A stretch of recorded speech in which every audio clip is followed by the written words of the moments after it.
primeiro lugar, eu saúdo a todos, né, irmãos, com a paz do nosso Senhor. Uma boa noite a todos. E meu desejo é que possamos aqui unidos, né, estarmos meditando na palavra do nosso Deus, que as bênçãos do Espírito Santo possam repousar sobre nós, que possamos aproveitar ao máximo este culto, né, esse maravilhoso culto de terça-feira, né, de podemos, pela graça de Deus, estarmos aqui, como o irmão Mateus citou, à distância, né, mas está vendo aqui os irmãos tiraram um proveito total espiritual, né, é isso que aqui estamos. Como foi anunciado, nós iremos falar sobre o pastor Salvador, né, citado ali o versículo do Evangelho de João, no capítulo 10, versículo 11. E o intuito do sermão, dessa pregação, é mostrar, é provar que Deus é amor. Pois nós sabemos que neste mundo há aqueles que duvidam disso.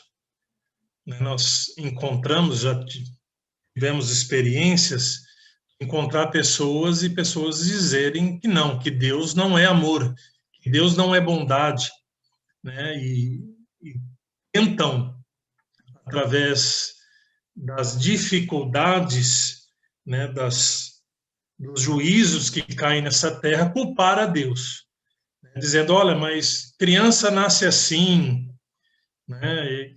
Acontece isso, doença e tal, cadê Deus? São pessoas ignorantes, infelizmente, que não têm o conhecimento, né? Porque se tivesse o conhecimento bíblico, saberia que de Deus só provém o amor, né? Que as doenças, tudo o cansaço e tudo que é de ruim, né? A morte, provém do pecado, né? Tudo isso tem parte com o inimigo. De Deus nós só recebemos bênçãos, conforme está escrito em Efésios, no capítulo 2, e o versículo 4, já é um versículo que prova isso. Mas Deus, que é riquíssimo em misericórdia, pelo seu muito amor, com que nos amou. E também traz 1 João, no capítulo 4, um versículo bem conhecido, versículo 8, diz que aquele que não ama não conhece a Deus, né? E o final do versículo, porque Deus é amor. E isso, se nós formos analisarmos biblicamente, desde Gênesis até o Apocalipse, nós iremos ver Deus e podemos provar que Deus é amor. O seu trato que ele teve com o seu povo desde a criação, né? Nós vemos a criação do universo, a criação deste mundo.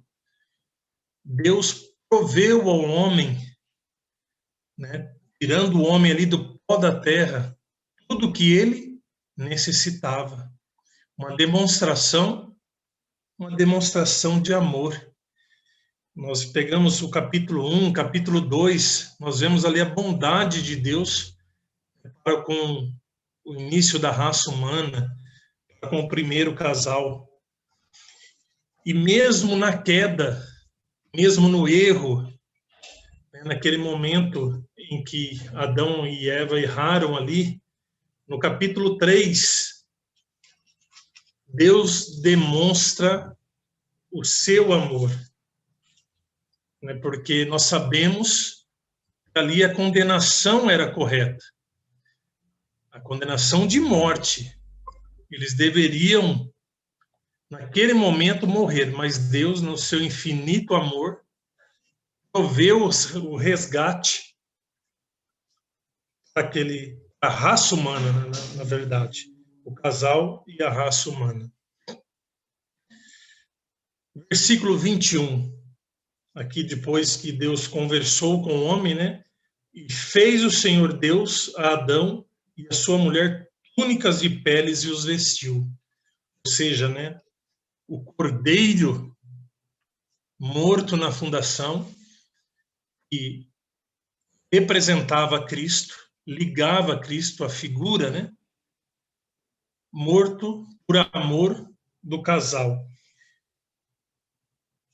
Há um texto na meditação Nossa Alta Vocação, na página 40, diz que o homem caído não poderia ter um lar no paraíso, um lar no paraíso de Deus, sem o Cordeiro morto desde a fundação do mundo. E aí ela pergunta: não exaltaremos então a cruz de Cristo? É algo que nós temos que meditar de dia e de noite. O lar eterno que Deus está, que Jesus, as moradas eternas que Jesus está nos preparando para nos receber, né, não teria como ser executada se não fosse pelo Cordeiro morto na fundação do mundo. E nós vemos, através da Bíblia, né, através das histórias bíblicas, né, o trato de Deus para com o seu povo, os atos de bondade, mesmo com um povo rebelde, né, com um povo direto, procurava outros deuses. Nós vemos a misericórdia, a paciência de Deus para com esse povo. Nós não podemos esquecer que a história, né, da igreja através dos séculos, ela ocorre também em nossos dias. Então, nós também estamos aqui de uma forma também contados, né, nesta história, com os mesmos erros que eles cometeram. E a nossa responsabilidade é muito maior pelo conhecimento a nós dado, né? Nós recebemos toda a luz, né, do espírito de profecia. Então temos que ter mais responsabilidades.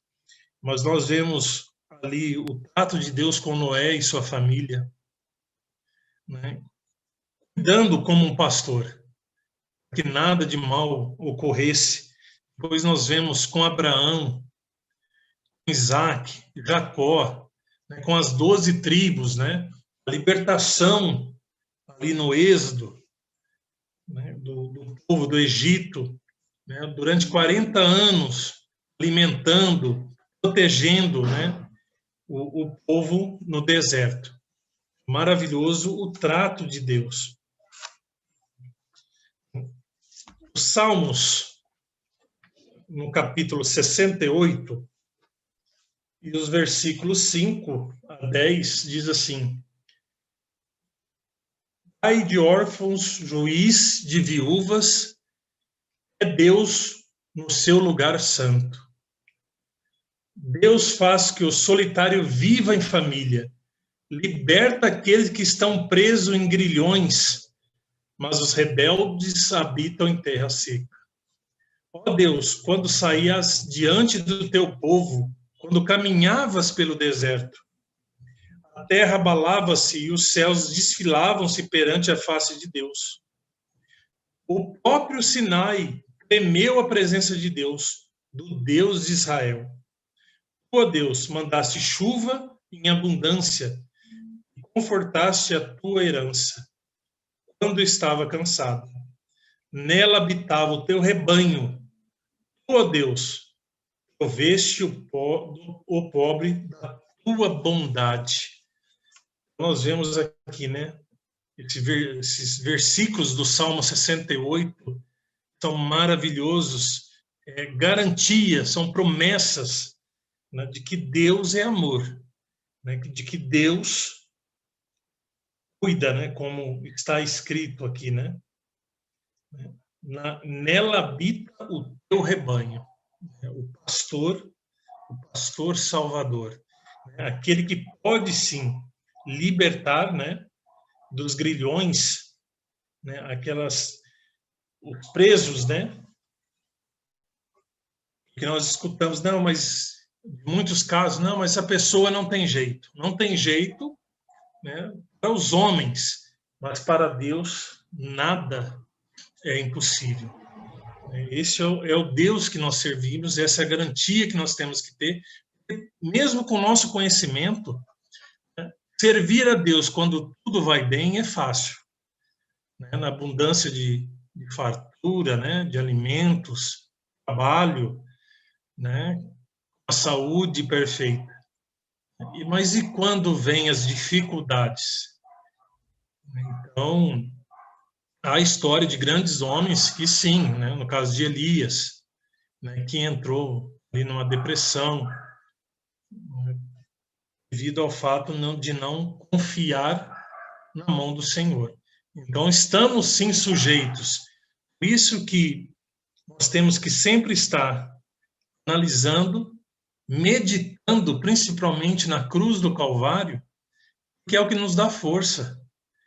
E esses textos nos trazem garantias de tudo o que passamos neste mundo.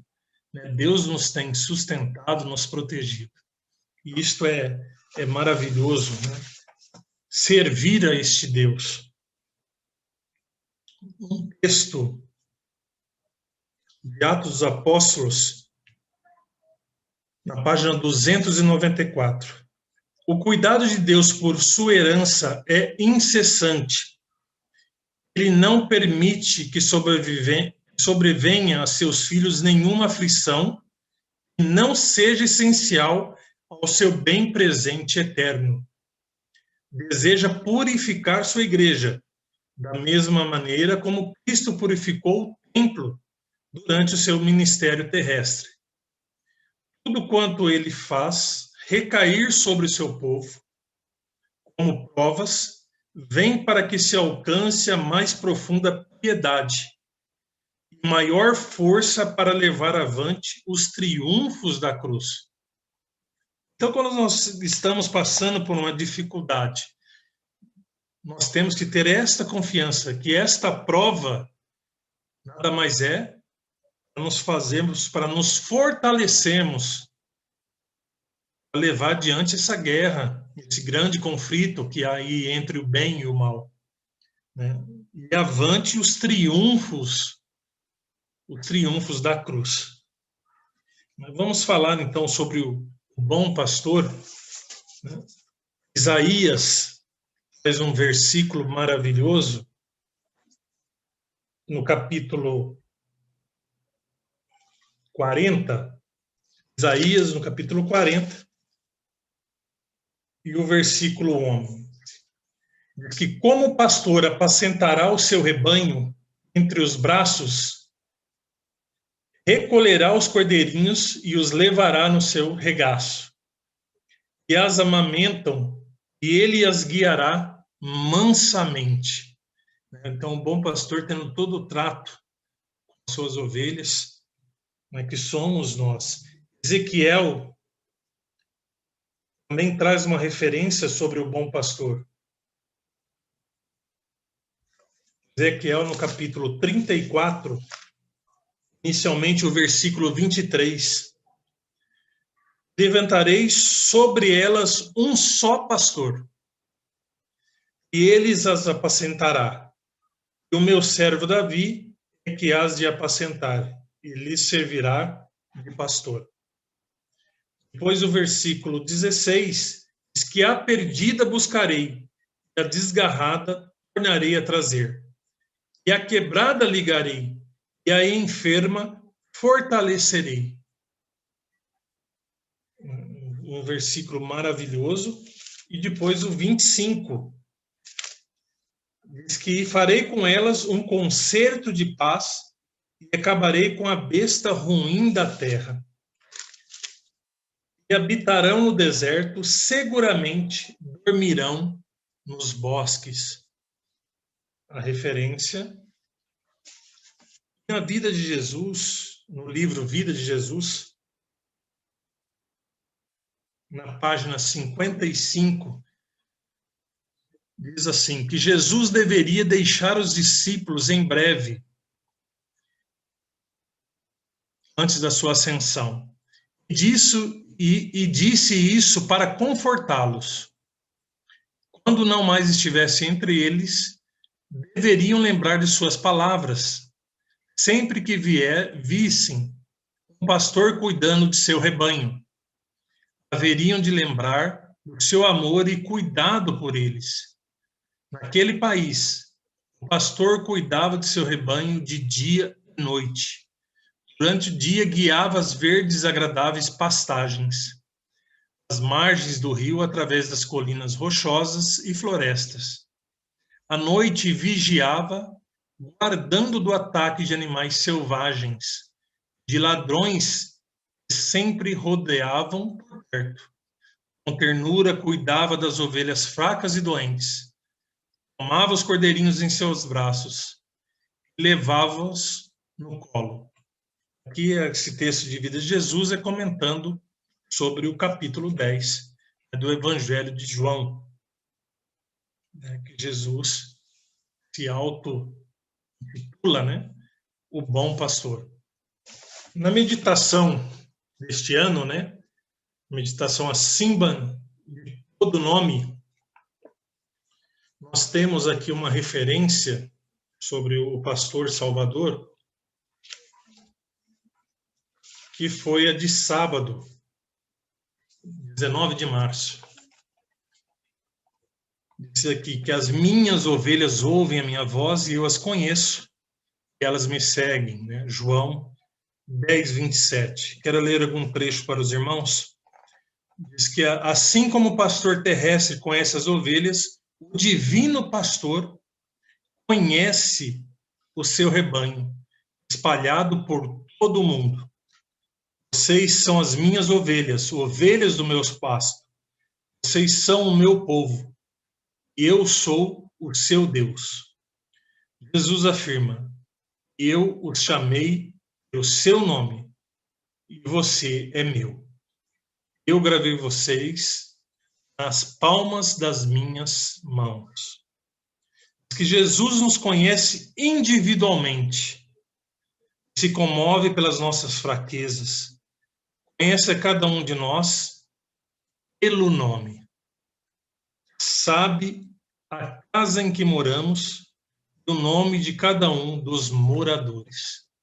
Olha que interessante, Porque nós estamos aí num mundo, com mais de 7 bilhões de pessoas. Jesus sabe o nosso nome, sabe aonde, a casa aonde moramos. Então, são textos inspirados que nos enche, de muita alegria, de servirmos a um Deus desse, um Deus de amor desse.